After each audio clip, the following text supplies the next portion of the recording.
है बेठक हमारी विद ज़ुबैर अब्बासी, है बेठक हमारी विद ज़ुबैर अब्बासी।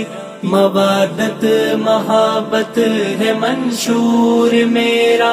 अस्सलामु अलैकुम। प्रोग्राम में एक दफ़ा फिर आपको खुशामदीद। मैं हूँ आपका होस्ट हकीम ज़ुबैर अब्बासी। प्रोग्राम बैठक विद ज़ुबैर अब्बासी के अंदर इस वक्त हम मौजूद हैं और इस बैठक का जो पहला सेशन चला था वो हमारे साथ मारूफ आलिम दीन मुफ्ती इकरामुल्लाह वाहिदी साहब मौजूद थे, जिन्होंने बहुत ही खूबसूरत अंदाज़ के अंदर दीन इस्लाम का एक ऐसा पैगाम हम तक पहुँचाया जो कि शायद वक्त की ज़रूरत थी। और रमज़ान के हवाले से उन्होंने गुफ्तगू की और हमको ये बताया कि रमज़ान जो हमने गुजारा है, अगर उसके अंदर रोज़ों का मकसद हमने हासिल नहीं किया तो यकीनन फिर हमने खाली भूख और प्यास के अलावा कुछ हासिल नहीं किया। तो मैं आपसे यही कहूँगा कि रमज़ान का मकसद लअल्लकुम तत्तक़ून, तक़वा हासिल कीजिए, परहेज़गारी हासिल कीजिए, अल्लाह रब्बुल आलमीन का खौफ अपने अंदर पैदा कीजिए। प्रोग्राम के दूसरे हिस्से के अंदर मौजूद हैं जी, मेरे साथ मौजूद हैं यहाँ पे रिजवान मौज़म साहब। मैं आपको इस प्रोग्राम में खुशामदीद कहता हूँ। शुक्रिया। उनके साथ ही तशरीफ़ रखते हैं ज़िशान साहब, जिनको पहले भी आप हमारे प्रोग्राम इस्लाम की अदालत में वकील के रूप में देख चुके हैं, वो भी मौजूद है जी। आपको इस प्रोग्राम में खुशामदीद कहते हैं। कैसा गुजरा जी आप लोगों का रमज़ान रिजवान साहब? बहुत अच्छा। उमूमन तो यहाँ पे नहीं होता, मैं मुल्क से बाहर ही होता हूँ जी। मैं ये भी बता दूँ कि ये दुबई में होते हैं, दुबई में इनका कारोबार है। इसी तरह ज़िशान भाई का भी एक अपना बिज़नेस है। तो बहरहाल अभी हमारी जो टॉक चलेगी, जो गुफ्तगू चलेगी, वो दीनी और दुनियावी दोनों हवाले से चलेगी। तो आप बता रहे थे कि मौसम के हवाले से अब तो वहाँ पे मैं गुजारता था तो उमूमन वहीं पे ही होता है। अच्छा। तो इस दफ़ा यहाँ एक इंसिडेंट की वजह से आना हो गया और काफ़ी अच्छा रहा, बहुत अच्छा माहौल था। लेकिन बहुत सारी चीज़ें मैंने ऐसी देखी जो कि देखा जाए तो इस्लाम के एतबार से जी जीसीसी मुमालिक जो हमारे अरब ममालिक हैं उनमें अगर आप जाके रमज़ान देखें और ईद देखें और फिर अपने मुल्क में आए और यहाँ आके ईद देखें और रमज़ान देखें तो बहुत ज़मीन आसमान का फ़र्क हमें मिलता है। अच्छा, वो कैसे? वो इंसानियत के एतबार से। अच्छा। चूँकि वहाँ जब आप होते हैं और जब रमज़ान का महीना आता है तो जाहिर सी बात है ख़ानदान घर सब यहाँ पे घर वाले याद आते हैं। लेकिन अगर रमज़ान के महीने को देखें और उसकी अक़ीदत को देखें तो मैं नहीं समझता कि यहाँ पे वो चीज़ आ सकती है। क्योंकि वहाँ पे जब रमज़ान आता है तो गवर्नमेंट की तरफ से ही अनाउंस होता है कि डिस्काउंट्स दिए जाएँ, क्या बात, लोगों को प्रमोशंस दी जाएँ, मुफ्त चीज़ें बांटी जाएँ। अगर 10 रुपए की चीज़ है तो 5 रुपए की कर दी जाए। और यहाँ पे तो उलट हो रहा है, बिल्कुल उलट होता है। यहाँ पे बिल्कुल उलट होता है। मैं जब आया यहाँ पे तो मैंने देखा 100 रुपए की चीज़ 300 की हो गई है, 200 रुपए की चीज़ 600 की हो गई है। प्रमोशन नाम की कोई चीज़ नहीं है, मारा मारी लगी हुई है, लोग लूटने में लगे। यानी लोगों की जो मजबूरियाँ उससे नाजायज़ फ़ायदा उठा रहा है। ये हमारा जो एक अल्लाह और उसके दीन की तरफ से हमें एक तोहफ़ा दिया गया रमज़ान का और ईद का कि आप लोगों को रिलैक्सेशन दें, उनको रिलीफ दें, उनको मुसीबतों से आज़ाद करें। यहाँ उल्टी मुसीबतें जो हैं वो ला दी जा रही हैं। तो ये चीज़ देख देख के मुझे बड़ा अफसोस हो रहा था और बार बार मैं यही कंपेयर कर रहा था कि अगर आप बाहर ममालिक में जाएँ और वहाँ जाके देखें कितनी इंसानियत है, उसका बिल्कुल उलट जो है वो पाकिस्तान में हो रहा है और बिल्कुल भी यहाँ पे कदर नहीं की जा रही है। वो देख के बड़ा अफसोस हुआ। उसके अलावा तो जाहिर सी बात है अपना मुल्क, अपने लोग, अपना देश, जी जी बिल्कुल, अपनी चीज़ें, तो मज़ा तो बहुत आता है यहाँ पे अपने लोगों में। लेकिन कुछ चीज़ों से कुड़न होती है, बिल्कुल दिल चलता है। असल में आपने कंपैरिजन कर रहे हैं ना बाहर ममालिक से पाकिस्तान को इस हवाले से कि वहाँ पर जब रमज़ान आता है तो आप कह रहे हैं कि बचत ऑफर, रमज़ान पैकेजेस, ये सब चीज़ें हो जाती हैं। बिल्कुल हमारे यहाँ मसला वाक़ईतन ज़िशान साहब कुछ ऐसा ही है कि मजबूरियों से फ़ायदा उठाया जा रहा है। यानी एक शख्स मजबूर है कि उसने ख़रीदना ही ख़रीदना है फल फ्रूट और उल्टी उसके ऊपर महंगाई को मुसल्लत किया जा रहा है। हालांकि आवाम इस वक्त महंगाई को अफोर्ड नहीं कर सकती। रिजवान साहब जी, जो हालत इस टाइम यहाँ पाकिस्तान में चल रही है, मेरा ख्याल है कि पाकिस्तानी आवाम इस टाइम महंगाई को अफोर्ड नहीं कर सकती। तो क्या देखते हैं आप? ऐसा ही ठीक कह रहे हैं आप, अफोर्ड नहीं कर सकती। मैं अपनी ही बात बताऊँ, मेरा फ्रेट फॉरवर्डिंग से ताल्लुक़ है और हमारा जो काम है बेसिकली वो मेजर काम जो है वो अफगान ट्रांजिट का। और 22 फरवरी को ज़ाहिर सी बात है कुछ मामला हुए हैं कि जिसकी वजह से बॉर्डर बंद हो गया और वो अभी खुला है कोई 2-4 दिन पहले, मतलब 30-35 दिन बॉर्डर बंद रहा। आप यकीन करें 30-35 दिन 1 रुपया जिसे कहते हैं ना कि हमने उसका काम नहीं किया, क्योंकि हमारा बिल्कुल डेडलॉक लग चुका था, हमारी पूरी इन्वेस्टमेंट फंस चुकी थी, हमारी गाड़ियाँ रास्ते में थी, बॉर्डर पे खड़ी हुई थी। जब बॉर्डर खुलेगा तो बॉर्डर क्रॉस होगा, अदरवाइज़ हमारी गाड़ियाँ किसी काम की नहीं है। बहरहाल ये कि अल्लाह का शुक्र है कि किसी की मोहताजी नहीं दी उसने, हमने अल्लाह का शुक्र है बहुत अच्छा गुजारा, हर तरह से जो गुजारते हैं पिछले सालों की तरह वैसा ही गुजरा रमज़ान, हर चीज़ खाई भी, सब कुछ रमज़ान को जिस तरह एंजॉय करने का होता है, आपको पता कराची में लोग जिस तरह करते हैं अफ्तार और सहर, वो सब किया अल्हम्दुलिल्लाह। लेकिन अगर महंगाई की बात करें कि देखिए महंगाई तो बहुत ज़्यादा हो चुकी है, अफोर्ड तो कोई बंदा कर ही नहीं सकता, ख़ास तौर पे जो वाइट पोस्ट मिडिल क्लास है ना, मिडिल क्लास जो कि मेरे ख्याल में ख़त्म ही हो चुका है, वो ख़ुद को बस छुपाता फिर रहा है और अपनी इज़्ज़त बचा रहा है कि किसी तरह बस मेरा मामला निकल जाए, मेरे दिन निकल जाए, अदरवाइज़ बहुत मुश्किल है। मैं एक छोटी सी एग्जांपल दूँ, मेरे 2 बच्चे हैं, उनकी मैं सैंडल्स लेने गया आपके पापोश मार्केट में जो करीब है यहाँ से। एक पिछले साल की बात बताऊँ तो एक अच्छी नॉर्मल सैंडल जो है वो 700-800 रुपये की मिलती है बच्चे की, जो कि आप अफोर्ड कर सकते हैं। अब उसी कैटेगरी की सैंडल जब मैंने इस साल पता की तो उसके प्राइजेज़ ही 1800 से 2000 रुपये, डबल से भी ऊपर। डबल से भी ऊपर। आप मुझे बताएं कि वहाँ क्या ख़रीदारी होगी एक, और मैंने जहाँ से रेट पूछे वो एक बार पथारा लगा हुआ था कि एक ब्रांडेड किसी मैं गया हूँ आउटलेट पर या ऐसी जगह जाऊँ तो समझ में आता है कि यार रेट हाई होंगे। ये बाहर पथारे पे जो रोड पे हाल है तो अंदर दुकानों का और जो ब्रांड्स हैं उनका क्या? बिल्कुल ऐसा ही जनाब। तो मेरे ख्याल में बहुत मुश्किल हो चुका है महंगाई के हवाले से, हर चीज़, सिर्फ खाना पीना ही नहीं, हर चीज़ कुछ भी आप अफोर्ड नहीं कर सकते। पेट्रोल भी अफोर्ड करना लोगों के लिए मुश्किल हो सकता है। आप बता रहे थे पता नहीं चीनी रमज़ान से पहले एक सस्ती थी और चीनी के ऊपर भी इतना बहरान आ गया, तो ये तो बड़ा मुश्किल। बिल्कुल सर, एक 100 रुपीज़ पर केजी थी और आज 180 की है। अच्छा, रमज़ान से पहले 100 रुपये किलो और आज 180 रुपये है ना। आप ये हमारे मुल्क की हालत है कि रमज़ान के अंदर लोगों को रिलैक्स देना चाहिए, लोगों को आसानियाँ पैदा करना चाहिए, लेकिन उल्टा जो है वो इतना बोझ तले दबाया जा रहा है। मैंने पिछले दिनों एक वाक़या बड़ा वायरल हुआ था, आप लोगों ने भी यकीनन सुना होगा। एक बाप ने अपनी बेटी, अपनी 2 बेटियां और अपनी बीवी को गले पे छुरी चला के अपने ऊपर भी छुरी चला रही, खुद तो बच गया, यानी यकीनन जब अपने ऊपर छुरी चलाई होगी तो तकलीफ हुई होगी, नहीं चला पाया जी। 2 बच्चों को और अपनी बीवी को उसने कत्ल कर दिया। अच्छा, उसके पीछे जब वजूहात को जाना गया तो फिर वजूहात में मालूम ये चला कि वो गुर्बत, तंगदस्ती का शिकार था, बंदा वाइट कॉलर था, यानी मुतवस्सित तबके से ताल्लुक़ रखता था, और यकीनी तौर पर एक मुतवस्सित तबके से ताल्लुक़ रखने वाला आदमी हाथ नहीं फैला सकता, किसी को अपनी फरियाद नहीं बता सकता। और कहते हैं कि उस पर उधार का भी बड़ा प्रेशर था, लोग उसको यानी प्रेशराइज कर रहे थे। तो इस सदमे में या गम में या एंजाइटी के अंदर उसने ये कदम उठा लिया। हालांकि बहुत भयानक काम किया है, बहुत गलत काम किया है, लेकिन लोगों की यानी दिमाग की हालत ये हो चुकी है। तो आप वहाँ जो बाहर ममालिक में आपका दौरा रहता है, अमेरिका भी कभी आप जा रहे होते हैं, कभी रशिया जा रहे होते हैं, कभी दुबई के अंदर आप खुद रहते हैं, पाकिस्तान आ रहे हैं, तो इन तमाम ममालिक की बनस्बत आप पाकिस्तान को बहरहाल कैसा पाते हैं मुआशी तौर पर? मुआशी तौर पे तो ज़ुबैर भाई मैं ये बताऊं कि इस वक्त जो मुझे लगता है हमने रिवर्स गियर मारा हुआ। अच्छा, दुनिया तरक्की पे आगे जा रही है और हम लोग पीछे की तरफ जा रहे हैं, और कोई हल्के बुल्के तरीके से नहीं, बहुत बुरे तरीके से पीछे जा रहे हैं। अच्छा, जिन्होंने अभी भाई ने जो बात करी सैंडल्स के हिसाब से, प्राइस के हिसाब से, तो वो बेसिकली करेंसी डिवैल्यूएशन है कि जो हमारी करेंसी दिन ब दिन डिवैल्यू होती चली जा रही है। अब उसका मकसद कुछ भी हो सकता है, कर्ज़े हो सकते हैं और बहुत सारी चीज़ें हैं जिसकी वजह से करेंसी डिवैल्यू हो रही है। उसी की वजह से चीज़ें महंगी भी होती जा रही हैं। और एक चीज़ है पेट्रोल, ये महंगा होता है, तेल महंगा होता है तो तमाम चीज़ें ऑटोमेटिकली महंगी होती हैं।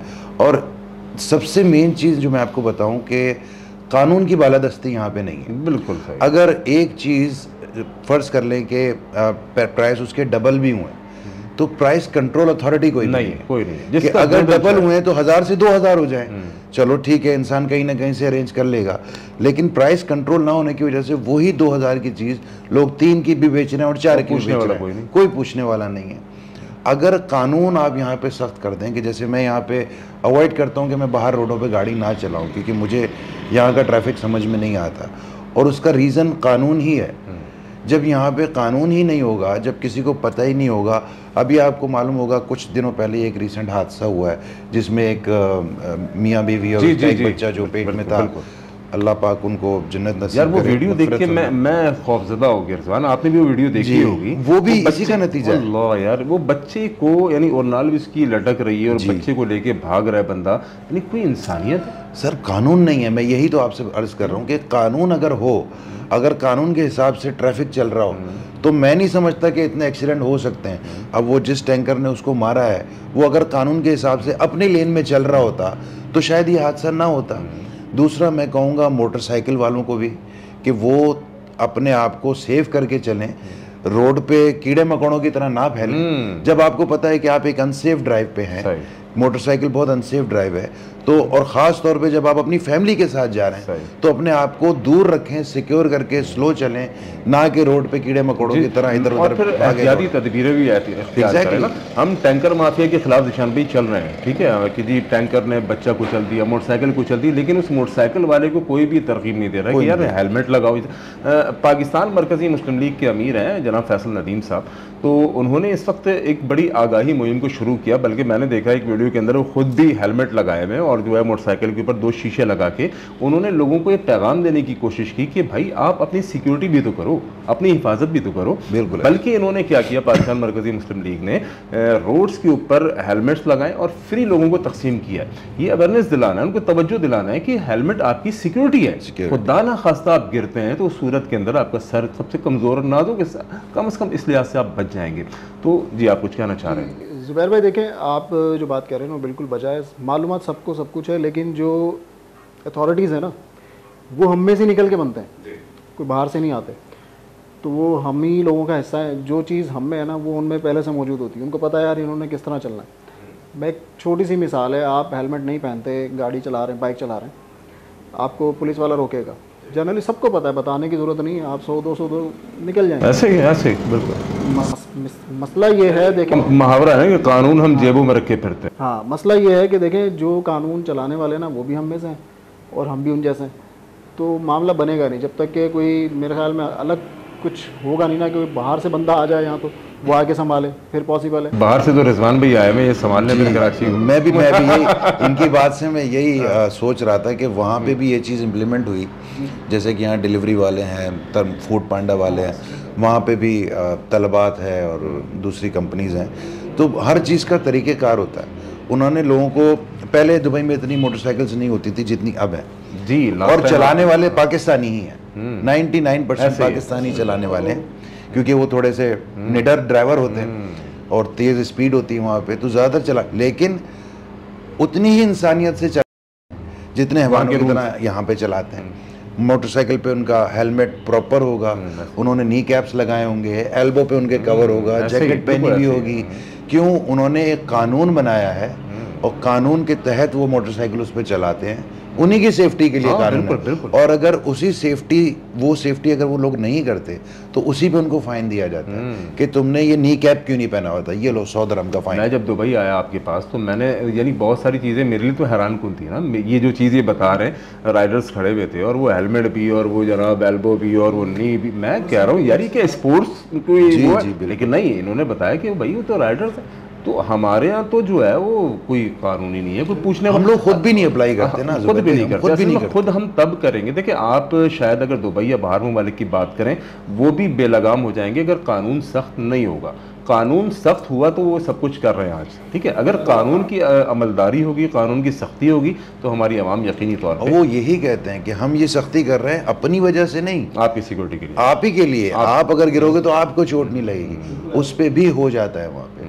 लेकिन जब यहाँ पे मैं देखता हूँ कि 4-4 लोग, पूरी फैमिलीज, ठीक है, बजट नहीं है, नहीं अफोर्ड कर सकते, आप जाना आना कम करें, एक ट्रिप की जगह 2 ट्रिप लगाएं, फैमिली को सिक्योर करें अपनी। यहाँ तो जो है कि पूरी 2 बच्चे आगे होते हैं, 2 बच्चे आगे, 4 पीछे होते हैं, और हल्का सा अगर एक गड्ढा आ गया, कोई ऑयल पड़ा हुआ, कोई पानी पड़ा हुआ, स्लिप हो गई, तो आपके साथ साथ पूरी फैमिली जाती है। ठीक है, मैं समझता हूँ कि आप अफोर्ड नहीं कर सकते, कहीं आना जाना भी है, लेकिन और 10 तरीके होते हैं। इससे ज़्यादा सिक्योर तो बसेज हैं, जान से बढ़ के तो कुछ भी नहीं। सही है, बिल्कुल। तो इन लोगों को भी चाहिए कि थोड़ा खुद अपनी हिफाजत करें और जब रोडों पे निकलें तो अपने आप को ये समझें कि हम अनसेफ ड्राइव पे हैं, मोटरसाइकिल पे हैं, तो एक लेन में चलें।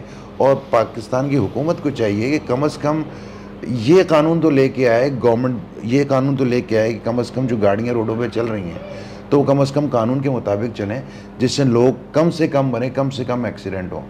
तो ये एक काम है जो बहुत ज़रूरी करने वाला है। यकीन तौर पे जो रिजवान साहब ने, दिशान साहब ने जो गुफ्तगू की, तो मेरा ख्याल है इनकी गुफ्तगू का हासिल कलाम जो है कि दो तरफ जिम्मेदारी आयद होती है। एक तरफ हुकूमत वक्त के ऊपर कि वो आवाम को इस बात पर तैयार करे, आमादा करे कि वो कानून की पासदारी करें, यानी हेलमेट्स भी लगाएं और रोड पे कॉर्नर पे चलें। ट्रैफिक है तो ट्रैफिक के अंदर जो है वो ज़्यादा पंगेबाजी ना करें कि जिसकी वजह से मज़ीद ट्रैफिक जैम हो या वो किसी नुकसान का शिकार हो।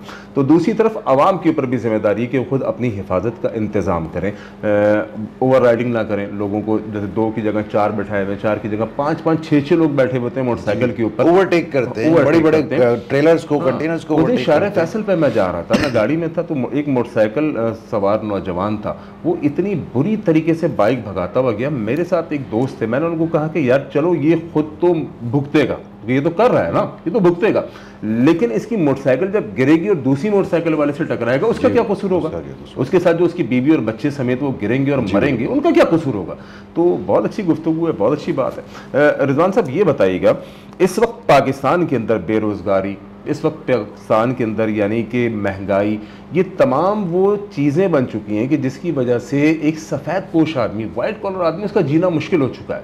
तो हम देखते हैं कि इसकी वजह से लोग खुदकुशी तक पर जा चुके हैं और लोग परेशान हो रहे हैं। यानी एक बाप की सूरत हाल तो दिशान साहब मुझे बताइएगा, उस बाप की कि जिसका बच्चा उससे 20,000 रुपये की साइकिल की फरमाइश कर रहा है, ठीक है, इससे नीचे तो साइकिल भी नहीं है ना। अब हमारा दौर था जो सोराब और फला फला मिल जाती थी सस्ती, अब तो साइकिल भी 20,000 रुपये से नीचे नहीं है। एक आम सफ़ेद पोश बाप जिसकी तनख्वाही 50,000 रुपये है, वो क्या करेगा यानी इस महंगाई के दौर में? देखें, ये थोड़ी सी डिटेल वाली बात है। अगर मैं आपको बताना चाहूँ जो मैं समझता हूँ कि हमारा माशरा, आप जो बात कर रहे हैं कराची की बात कर रहे हैं, कराची में मैं उर्दू स्पीकिंग लोगों को ले लेता हूँ, मैं बाहर के लोग नहीं लेता, क्योंकि कराची यूँ समझने के पाकिस्तान का दिल है, एक कमर्शियल सिटी है कराची, तो इधर से पूरे पाकिस्तान से लोग यहाँ पे आते हैं और काम करते हैं।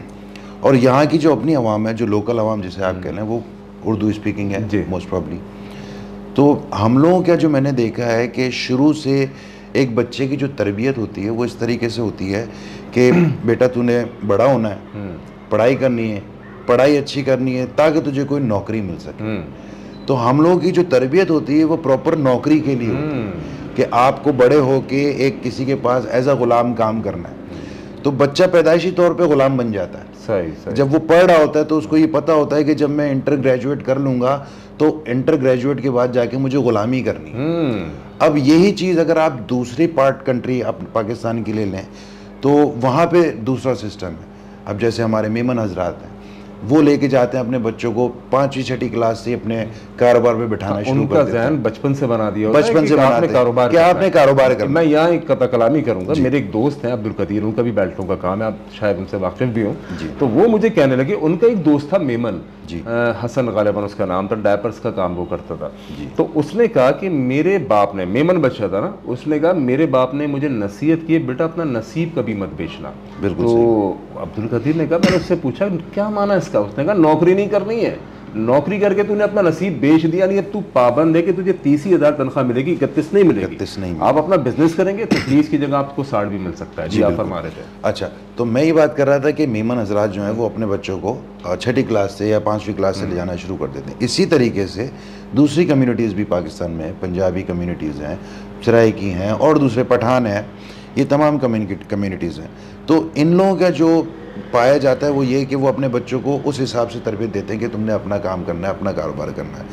मैं आप मिसाल लेके आना चाह रहा हूँ, सफ़ेद पोश जिन लोगों की आप बात कर रहे हैं, वो सफ़ेद पोश लोग बाहर जाके एक ठेला लगा के कमाई करने को शायद बुरा समझते हैं, जो मुझे लगता है ऐसे ही कि देखें, अगर आपकी कमाई एक ठेले से 10,000 हो रही है तो उस गुलामी के 10,000 से तो बेहतर है ना। नहीं, उससे उस गुलामी में मिसाल के तौर पे 30,000 मिल रहे ना, ठेले से 50-60 हज़ार बंदा कमा लेता है। ये तो आप ज्यादा की बात कर रहे हैं ना, मैं कम से कम की भी बात कर रहा हूँ कि यार 10,000 पे अगर आपको कुछ नहीं आता और आप किसी के पास नौकरी करने जाते हो और वहाँ पे आपको 10,000 रुपया मिलता है, तो उस 10,000 रुपये से नौकरी के बेहतर है कि आप ठेले पे 10 के 15,000 कमाएं। लेकिन उस पर हमें शर्म आएगी, उसमें हम लोगों को आती है शर्म। हम कोई काम बाहर का ऐसा नहीं करेंगे। अच्छा, यही सारे काम दूसरे सूबों से लोग आके यहाँ पे करते हैं और वो ठेला चलाते चलाते पीछे की दुकान ले लेते हैं, फिर उस दुकान के साथ उस पूरी बिल्डिंग को ले लेते हैं। ये हम लोग नहीं सीखते। ये उर्दू स्पीकिंग जो सफ़ेद पोश लोग आप बोल रहे हैं, ये वो चीज़ वो लोग नहीं सीखते। सी ब्लॉक में एक सूप वाला खड़ा होता है, मैं बचपन से उसका सूप पीता था। उसकी पब्लिसिटी ना हो जाए इसलिए मैं उसका नाम नहीं दे रहा, बहरहाल चूँकि जो है वो खुश हो जाएगा, हम फ्री में क्यों किसी की प्रमोशन करें जी। तो बहरहाल वो सूप वाला था, मैंने बचपन से उसका सूप पीना शुरू किया और वो ठेला लगाता था, पठान भाई था, ठेला लगाता था। ठेला लगाते हुए आज उसको अरसा गुजर गया।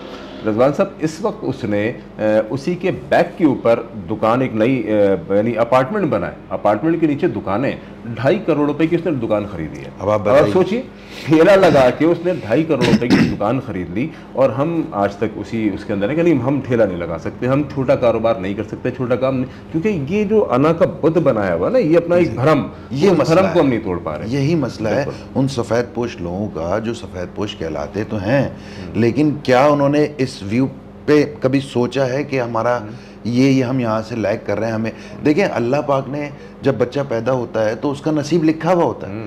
ऐसा कैसे हो सकता है कि अल्लाह पाक ने किसी भी बंदे का नसीब ना लिखा हो? ऐसा तो पॉसिबल ही नहीं है। अब उसका भी तो नसीब है, अल्लाह ने उसका भी नसीब लिखा है कि यार इसने इतना टाइम ज़िंदगी में रहना है दुनिया में और इस वक्त इसका इंतकाल होना है और इस वक्त तक इसकी ये रिस्क रोज़ी है। अगर उसको कुछ नहीं मिल रहा तो इसमें अल्लाह का तो माज़अल्लाह कोई कसूर नहीं है, कसूर बंदे का है, क्योंकि वो अल्लाह ने जो उसने अपनी एफर्ट नहीं डाली, वो एक कंफर्ट जोन में रहा, वो अपने घर में बैठा रहा कि कोई बंदा आएगा मुझे कारोबार करा देगा, कोई बंदा आएगा मेरी पैसों से मदद कर देगा, कोई बंदा आएगा कि मुझे कोई अपने पास नौकरी दे देगा। यार खुद से एफर्ट क्यों नहीं करी तुम? खुद से जाओ, आगे बढ़ो, एक छोटा सा ठेला लगा लो। मैं ये बात नहीं करता चले ठीक है अल्लाह पाक ने मुझे दिया है और मैं काम कर रहा हूँ अपना, लेकिन मेरी सोच यही है कि अगर कल को खुदा न खास्ता मेरे ऊपर बहुत बुरा वक्त आ जाता है तो मैं ये नहीं करूँगा कि किसी के पास जाके नौकरी करूँ, मैं एक छोटा सा ठेला लगाऊंगा और अल्लाह पाक मुझे नसीब का वहाँ से। और रिजवान साहब मेरा ख्याल है हम जिस दौर से गुजरे हैं निशान साहब, हमने कोई डायरेक्ट यानी अगर आज यानी हम तीनों ही बिजनेसमैन हैं, कारोबारी लोग हैं, तो मैं अगर अपनी बात करूँ पर्सनली, मुझे बताते हुए कोई शर्म नहीं है, कोई आर नहीं कि मैंने बिल्कुल छोटे पैमाने पर कारोबार शुरू किया। एक वक्त यानी ऐसा था काम का जब मेरी बिल्कुल शुरुआती ज़िंदगी थी, आप वाकिफ़ होंगे, मैंने घर का खाना बनवाया, अपनी वाइफ से घर में खाना बनवाया और उससे जाके मार्केट में मैंने बेचा। यानी बिजनेस माइंड मेरा शुरू से था, बजाय इसके कि मैं कहीं नौकरी की तरफ जाता। तो मैंने छोटे कारोबार से आपने हम वो लोग हैं जो डायरेक्ट यानी हमारे मुंह में सोने का जो कहते हैं ना चम्मच लेकिन हम में से कोई पैदा नहीं हुआ। हमने अपनी मेहनत की, एफर्ट्स की, अल्लाह ने हमारी मदद की, तो आज हम बहरहाल एक मकाम के ऊपर पहुंचे हुए। जी, तो आप कुछ कहना चाह रहे हैं? खुसूसन मुझे ये बताइएगा, सफ़ेद पोश जो लोग हैं जो इस टाइम परेशान है जिशान साहब, और हम पेशावर भिखारियों की मदद कर रहे हैं, जो रोड पर पेशावर गदागर जो हैं, जो हाथ फैलाने को कोई आर नहीं समझते, तो हम उनकी मदद कर देते हैं, सदका दे दिए, खैरात दिए अल्लाह के नाम के ऊपर। क्या बेहतर नहीं है कि उसकी जगह जो हाथ फैलाया हुआ है हम उस घर बैठे हुए सफ़ेद पोश इंसान को तलाश करके उसकी मदद करें? ज़ुबैर भाई, मैं इस मामले में ये समझता हूँ, जो मेरी अपनी एक राय है, जो मैंने ऑब्जर्वेशन के लिए मेरी अपनी है, कि सिर्फ देने वाले का मसला नहीं है, असल में मसला ये है कि हम अपनी मुश्किल किसी के साथ शेयर नहीं करते, इवन कि अपने बहन भाइयों के साथ भी, कि अगर आप शेयर कर भी दें और वो इस्तात रखता है कि आपकी मदद कर सकता है, तो सबसे बड़ा मसला ये आता है कि उसको जताया जाता है। होता है, आपको भी पता है, दुनियादारी है, लोग देते हैं तो जताते भी हैं, तो उस शर्मा शर्मी में भी लोग एक दूसरे के साथ शेयर भी नहीं करते कि यार मेरे साथ ये मसले हैं या मेरे घर के ये हालात हैं, तो वो ज़ाहिर सी बात है वो फिर उनके मामला दब जाते हैं। और जो सदका खैरात अगर कोई कर भी रहा है या कोई वैसे भी अल्लाह के लिए कर रहा है, तो वो फिर ज़ाहिर सी बात है वो बाहर जाती, इवन के अपने बहन भाई खाली बैठे हुए हैं, जिनके पास खाने को नहीं है, पहनने को नहीं है, ईद ऐसे गुजारने को बैठे हैं वो लोग। और देखें, मैं अपनी अगर शेयर करूँ ना, कि मैंने 9 साल नौकरी, 9 साल नहीं सॉरी 13 साल मैंने नौकरी की है कस्टम क्लियरेंस की। अब ये इस बात से मैं आपकी एग्री करूँगा कि वो जो भाई ने कहा ना कि अपना नसीब नहीं बेचना, मैंने 13 साल नौकरी की, ठीक है, उसमें भी बहुत अच्छा कमाया, अल्लाह का शुक्र है। वहाँ कमीशन बेस हमारी सैलरी प्लस कमीशन होता था, तो हमने बहुत अच्छा कमाया। लेकिन एक टाइम ऐसा आया कि अल्लाह की तरफ से था, मेरे दिल में ये बात आई, मैंने कहा यार अब मुझे यहाँ कुछ लग नहीं रहा ना कि मैं आगे सर्वाइव करूँगा या मेरा आगे मज़ीद इस फील्ड में फ्यूचर है। बग़ैर किसी प्लानिंग के, बग़ैर किसी जस्तजू के, मतलब कुछ सोचे बिना मैंने सोच लिया था कि अब मैंने नौकरी छोड़नी, अपना कारोबार करना है। और 2-3 महीने मैंने ज़रा मामला जो थे लेन देन के वो क्लियर किए ऑफिस से अपने, जब मैंने क्लियर कर लिया तो मैंने वहाँ बता दिया उनको कि भाई मैं ये मेरा लास्ट मंथ है, मैं जॉब छोड़ रहा हूँ। हाँ, वो अल्लाह की तरफ से मामला बनते गए, जॉब छोड़ी, फ़ौरन ही समझ लें नेक्स्ट डे जो है मैं अपने कारोबार पे बैठा हुआ था। तो वो आपकी बात बिल्कुल ठीक है, नसीब तो जो लिखा है वो मिलेगा, लेकिन बेचने वाली बात वो बिल्कुल एग्जैक्ट है, मेरे समझ में आती है कि आपने अपना नसीब बेच दिया तो इट्स मीन आपने अपने जो कमाई है वो आपकी दूसरा खाएगा और आपको फिक्स सैलरी मिलेगी जो भी आपकी।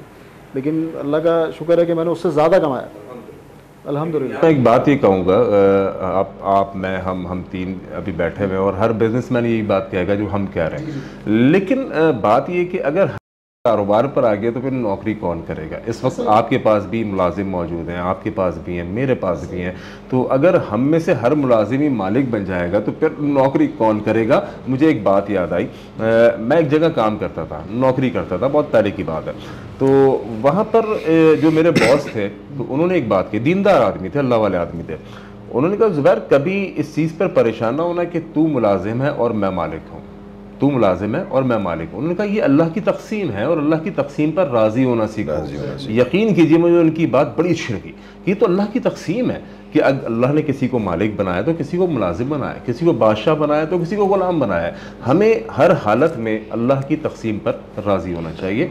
लेकिन ये भी नहीं पता ना कि अल्लाह ने आपको अगर मुलाजिम बनाया तो आगे चल के अल्लाह पाक आपको मालिक नहीं बनाएगा। बिल्कुल।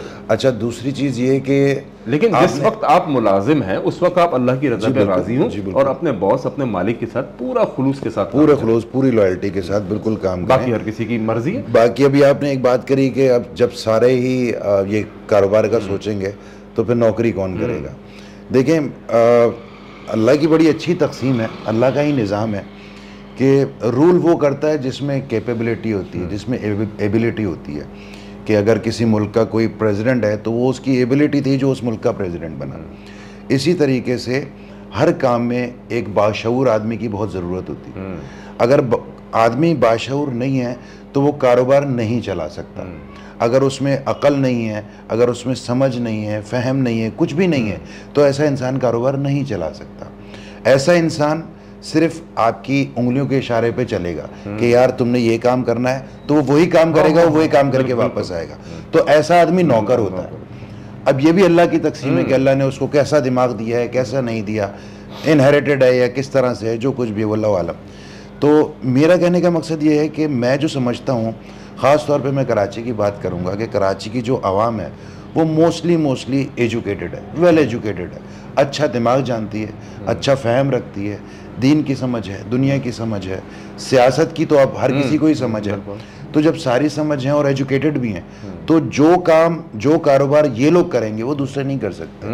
मैं जो कारोबारी लाइन में देखता हूँ कि ज़्यादातर बड़े कारोबारी जो लोग हैं वो अंगूठा छाप है। अच्छा ही। अब अंगूठा छाप वो कैसे कारोबारी बन गया? वो ऐसे बन गया कि वो दिमाग में ये लेके चला कि मुझे काम अपना करना है, चाहे छोटा सा क्यों ना हो। अब जब उसने छोटा सा काम शुरू किया और उसको एक बंदे की जरूरत कर पड़ी तो उसने एक पढ़े लिखे को हायर कर लिया जो बेरोजगार था। अब वो पढ़ा लिखा उसका कारोबार चला रहा है और एक नहीं चला रहा, 10-10 पढ़े लिखे चला रहे हैं। तो उसको तो बैठे बैठे ही कामयाबी मिल रही है। और जो कारोबार खुद चला सकता था, जिसके पास उस तरह के नौकर होने चाहिए थे, वो नौकरी कर रहा है। क्या बात है जी, बड़ा ज़बरदस्त नुक्ता है। तो ये इंसान को सोचना चाहिए कि मेरे अंदर क्या अल्लाह ताला ने एबिलिटी दी है, मुझे क्या कैपेबिलिटी दी है, मैं ज़बान कैसे चला सकता हूँ, मैं अपनी चीज़ों को कैसे इस्तेमाल कर सकता हूँ, मैं दिमाग को कैसे इस्तेमाल कर सकता हूँ। इसी तरह आपने ये सुना होगा एक KFC का जो ओनर थे जिन्होंने KFC बनाया था, वो भी बेचारा एजुकेशन के तौर पे बिल्कुल फेल था। वो हर जगह फ्लॉप हो रहा था। फिर उसने ये बेचना शुरू किया, बेचते बेचते उसका कारोबार बढ़ गया, फिर किसी ने फ्रेंचाइज ले ली। तो नसीब तो ये, और वो नसीब उसको मिला था 60-70 साल की उम्र में जाके। तो बात यह है कि ये बंदा सोचे, और जब वो सोचेगा तभी आगे बढ़ेगा, तभी काम करेगा, और तभी घर पे आगे कोई आपको कारोबार खोल के नहीं देगा। बिल्कुल ऐसे ही, चाहे आपकी जितनी एबिलिटी हो, जितने एजुकेटेड आप हो, आपको आगे बढ़ना पड़ेगा और इस चीज़ को सोचना पड़ेगा। हम जो आज ये बात कर रहे हैं सफ़ेद पोश, मैं हमेशा यही बैठ के सोचता रहता हूँ कि यार ये लोग बोलते तो हैं कि सफ़ेद पोश लोग बेचारे ऐसे हो गए, वो सफ़ेद पोश लोग हैं कौन मेरी नज़र में? मेरी नज़र में वो यही तबका है जो कि नौकरी करता है और जिसकी उतनी आमदनी नहीं है। वो कहता है कि यार मैं इज्जत से खाऊं। यार मैं कहता हूं कि अगर आप इज्जत के साथ एक ठेला चला रहे हो ना, उससे ज़्यादा इज्जत नहीं है आपकी। क्या बात है। जो कि बाहर से दूसरे प्रोविंसेस से लोग आके, पंजाब से और KPK से, इधर से उधर से आके यहाँ पे कारोबार कर रहे हैं, और वो आपके सामने सामने आप ही के लोगों को नौकरी पे रख रहे हैं। तो आपको भी ये सोचना चाहिए कि यार कराची में हमने एक उम्र लगा दी, लेकिन आज भी हम कराची जो सबकी माँ है, जिसने नौजवान आगे नहीं बढ़ रहा, काम नहीं कर रहा अपनी सुस्तियों की वजह से, तो दूसरी और क्या वजह कहेंगे इसका? या कोई दुकान खोले छोटी मोटी, पान की है या कुछ भी है XYZ, तो वो पान की तो ना खोले वो तो एग्जाम्पल है। यहाँ तो आप नाम लें, आपके हाँ कोई भी काम करे तो वो जब देखता है कि यार वो बाहर से आया, उसने जो है वो इतनी तरक्की कर ली, तो वो जाहिर सी बात है फिर हसद का भी शिकार होने लग जाता है कि यार ये मैंने तो कर नहीं सका ना, मैंने सोचा, अगर सोचा भी तो हिम्मत नहीं हुई। कि बात वही है ना कि दुनिया क्या कहेगी, या ख़ानदान क्या कहेगा, घर वाले क्या कहेंगे, रिश्तेदार क्या कहेंगे, तो वहाँ के वो बेचारा फंस जाता है। खुद जाती तौर पे भी उसके इंटरेस्ट नहीं होता। वही ना, एक अंदर की जो अना होती है वो उसको काम करने नहीं देती। मैं बाज सफ़ेदपोश ऐसे भी होते हैं जो मुस्तहिक़ होते हैं, और मैं समझता हूँ बाज सफ़ेदपोश ऐसे होते हैं जो सिर्फ बेवकूफ़ होते हैं। वो कैसे? देखिए, मेरी तनख्वाह मिसाल के तौर पे 1 लाख रुपए। अच्छा, 1 लाख रुपए कमाने वाला आप क्या समझते हैं रिच मैन है? वो भी सफ़ेदपोश है। 1 लाख रुपए कमाने वाला भी आज के दौर में सफ़ेदपोश है। अच्छा, अब उस 1 लाख रुपए कमाने वाले को किसने कहा है कि वो गुलशन इकबाल के अंदर 50,000 रुपए रेंट का घर लेकर आए? मेरा सवाल है भाई, आपकी तनख्वाह 1 लाख रुपए है, आप गुलशन इकबाल में 50,000 रुपए के, नॉर्थ नाज़ाबाद में 50,000 40,000 रुपए का आप घर लेके रह रहे हैं, और जनाब अली उसमें आपको AC भी चाहिए, ठीक है, आपको जनाब अली बच्चे भी आपके कोई 5,000 6,000 8,000 रुपए के स्कूल में पढ़ने वाले हो, तो फिर तो आप सफ़ेदपोश नहीं, फिर तो आप अपने ही खानदान में हाथ फैलाए होंगे, फिर तो आप लोगों के आगे यानी परेशान खुद भी हो रहेंगे, और बंदा भी जो देने वाला है वो ये सोचेगा कि यार लाख रुपए बंदा कमा रहा है, इसमें बंदा गुजारा कर सकता है। आपको कौन कह रहा है कि आप आगा खान में जाएं? क्या अब्बासी हॉस्पिटल्स नहीं है? कि अब्बासी हॉस्पिटल में या सिविल में जाने वाले मर के ही निकलते हैं? यार कितने आगा खान से मर के निकलते हैं और अब्बासी से सेहतियाबों के निकलते हैं। यानी आपकी जो लिमिट्स हैं आप उनसे तजावुज कर रहे हैं, आप अपनी जिसको कहते हैं ना औकात, उससे बाहर जा रहे हैं, आप अपनी चादर से ज्यादा पांव फैला रहे हैं। तो फिर ऐसी सफेदपोशी लोगों के लिए काबिल तर्स नहीं बल्कि काबिल तकलीफ होती है। बिल्कुल सही कह रहे हैं, बिल्कुल, क्योंकि ये जो आपने बात करी बहुत अच्छी बात करी, और ये मैं समझता हूँ कि ख़ास तौर पे हमारे कराची के नौजवान, कराची के लोग स्टैंडर्ड मेंटेन करने ये स्टेटस के चक्कर में कुछ भी नहीं कर पा रहे हैं। ये स्टेटस ही मेंटेन कर रहे हैं, जितना कमा रहे हैं उससे ज़्यादा खर्च कर रहे हैं और उधार ले रहे हैं, और इसीलिए ले रहे हैं कि जी पड़ोस वाले के बेटे ने बड़ी वाली बाइक ली है तो अब मुझे लेनी है, चाहे मैं उधार लूँ, कर्ज लूँ, किसी की चोरी करूँ, किसी का हराम कमाऊँ, जायज़ कमाऊँ, नहीं कमाऊँ, लेकिन उसकी बराबरी करूँ। तो ख़ास तौर पे जो मुझे लगता है कि ये लोग जो फंसे हुए हैं ना, वो इसी जंगों में फंसे हुए हैं, स्टेटस की जंगों में फंसे हुए हैं। अगर इसको अपने अंदर से निकाल दें तो इंशाल्लाह आधा सफेदपोशी खत्म हो जाएगी। एग्जांपल्स आपके अपने ख़ानदान में होंगी, मेरे अपने ख़ानदान में, इनके ख़ानदान में होंगी। कि अगर आपने उनसे 2,000 लेने हो ना, आपने डिमांड कर दी यार 2,000 रुपये, यार अभी है नहीं, ये नहीं है, आपको पता चलता है यार वो रात को पूरी फैमिली को खाना खाने ले गया हुआ कहाँ पे, हाईवे। यार आपके पास 2,000 रुपये नहीं है, अगले दिन आपने किराया पे करना, पे वो पैसे नहीं है, और आप रात को जो है पूरी फैमिली को हाईवे खाना खिलाने लेके चले गए। स्टेटस पे लगाना है ना जी आजकल ये खाने का ट्रेंड भी मैंने देखा है कि कुछ नहीं है तो बाहर जाके खाना खा लो। अरे यार बाहर जाके कह रहे हैं गुर्बत है, गुर्बत है, होटलों पे जाके देखें तो गुर्बत पता ही कोई नहीं चलती, पता ही कोई नहीं चलती। गुर्बत है 10-10 20-20 हज़ार के बिल बन जाते हैं, और उससे ज्यादा अच्छी कढ़ाई हमारे घरों पे बन सकती है, उससे अच्छे ज्यादा खाने हमारे घरों पे बन सकते हैं। कल ज़िशान साहब मेरे साथ एक जगह दर्स के लिए गए, अजीज़ाबाद मोहम्मदी मस्जिद, तो वहाँ बात हो रही थी कि भाई ये जो फार्मी मुर्गी का इतना बड़ा जो काम है, इतना बड़ा काम है, एक एक शेड में किसी में 20,000 किसी में 30,000, तो यार ये आधी तो मर जाती हैं। मिसाल 30,000 का फॉर्म है, इसमें मिसाल के तौर पे 5,000 मुर्गियां मर गई, तो यार 5,000 एक की मरी हैं, 2,000 उसकी मरी, 3,000 उसकी मरी, 1,000 उसकी मरी, यानी हज़ारों की तादाद, लाखों की तादाद में रोज़ाना मुर्गी मर रही है। अच्छा, ये मरी मुर्गी कहाँ है? आपको दिखती है कहीं? बिल्कुल कहीं नज़र आ रही? कहीं? ये होटलों पर जा रही है भाई, ये होटलों पे जा रही है। तो वो पैसा जिससे सेहत को भी हम तबाह कर रहे हैं, अपने घर के अंदर अगर हम बना के खाए ना, वो 20,000 रुपए का जो बिल है ये पूरे महीने का बजट बन जाए। लेकिन बात ये कि वहाँ पे स्टेटस मेंटेन करना है, अच्छी जगह दिखाना, और फिर स्टेटस पे लगाना भी है। तो ये स्टेटस की जंगें तो बहरहाल बहुत अच्छी गुफ्तगू रही जी आपकी। रिजवान साहब आपका भी बहुत शुक्रिया, निशान साहब आपका भी बहुत शुक्रिया। मैं समझता हूँ कि मेरे नाजरीन को आप लोगों की वजह से बहुत सारी अच्छी बातें मिली होंगी।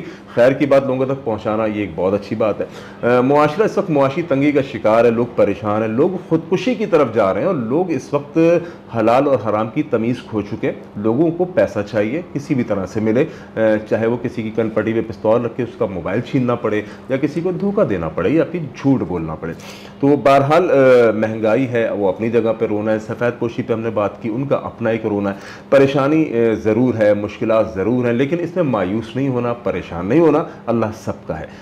अब हम आखिरी में एक बात करके बात को ख़त्म कर देते हैं। इस मायूसी के दौर में, परेशानी के दौर में, कि जिससे पूछो कि जी हालात कैसे हैं, वो अपनी महंगाई का रोना रोता है। कारोबारी कहता है कारोबार नहीं, दुकानदार कहता है चलती कोई नहीं दुकान, क्या करें भाई। हर बंदा मुआशी तंगी का शिकार है।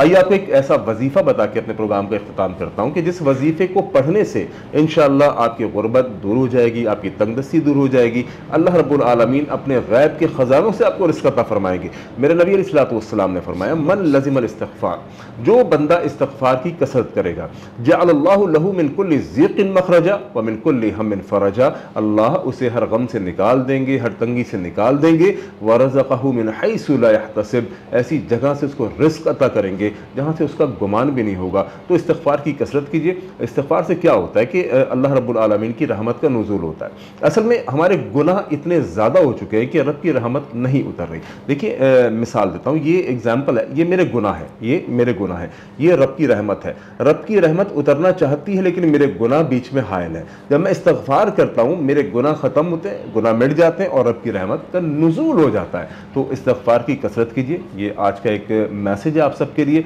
बैठक में ज़ुबैर अब्बासी से हकीम ज़ुबैर अब्बासी को आप इजाज़त दीजिए। जहाँ रहिए खुश रहिए, अपना ख्याल रखिए और ऐसे लोगों का ख्याल रखिए जो परेशान हाल हों, जो आपसे सवाल नहीं कर सकते। आप उनका दस्ते बाजू बनिए और अल्लाह के दीन के ऊपर कायम दायम रहिए। रमज़ान तकरीबन इख्तिताम के ऊपर है। इस रमज़ान को इस तरह से एंड पे लेके जाएं कि एंडिंग रमज़ान की जब हो तो मेरे गुनाह अल्लाह रब्बुल आलमीन माफ़ कर चुका हो, मेरे लिए रहमत और मग़फ़रत का ऐलान कर चुका हो। वो उसी सूरत में होगा जब हम रमज़ान का असल मकसद, जिसके ऊपर प्रोग्राम के शुरू में मुफ्ती साहब ने बात की, लअल्लकुम तत्तक़ून, कि हम तक़वा इख्तियार कर लें, परहेज़गारी इख्तियार कर लें, अल्लाह का खौफ, अल्लाह का डर इख्तियार कर लें। इसी के साथ इजाज़त दीजिए। अस्सलामु अलैकुम।